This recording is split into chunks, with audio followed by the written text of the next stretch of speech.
Thank you very much. Let me first say that the people you see here are the people who believe in political parties as institutions of governance in Kenya. And we are committed to building the politics of Kenya on the basis of political parties that have an agenda, a program, and a manifesto on matters to do with the issues of the people of Kenya.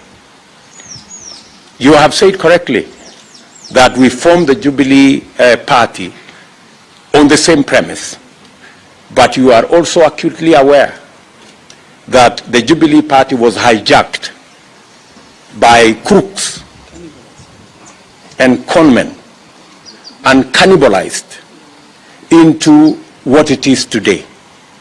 And you know those characters. They did everything. They chased everybody. They made it not possible for those of us who are in Jubilee to continue being members of Jubilee. That is why today 90% of what was in Jubilee is in Kenya Kwanza. And that is clear testimony that there was a problem that made Jubilee what it was. In this formation, and that is why this formation continues to grow, the deceit that we were subjected to in Jubilee is what is absent in this formation. That's why we are saying we are committed to reconfiguring the politics of our country so that it is on the basis of political parties as institutions of governance, on the basis of a program and an agenda about the people of Kenya. That was the original intention of Jubilee.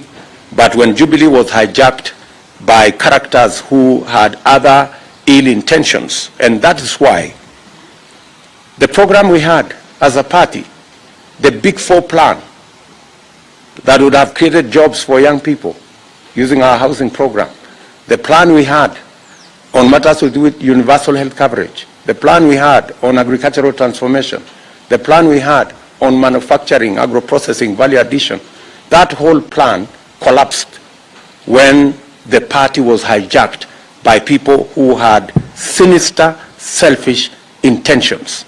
And that is why we ended up in a conundrum called BBI that ended up at a place called null and void. So that's where the whole thing fell apart.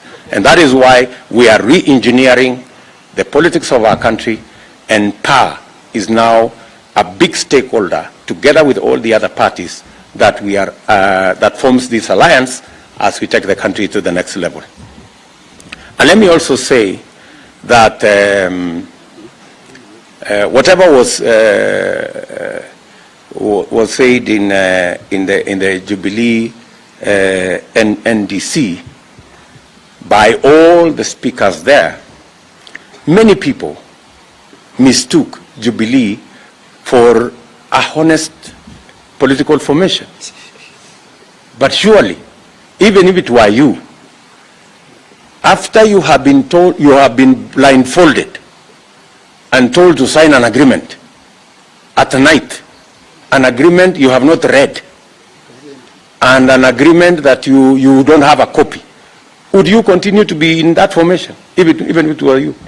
You know, if you are subjected to that kind of mistreatment and deceit and conmanship and deception, would you continue to be in that kind of an arrangement?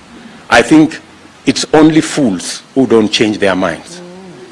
When you are faced with a situation like the one that our brothers have been subjected to in the Azimio conundrum, you have no option but to make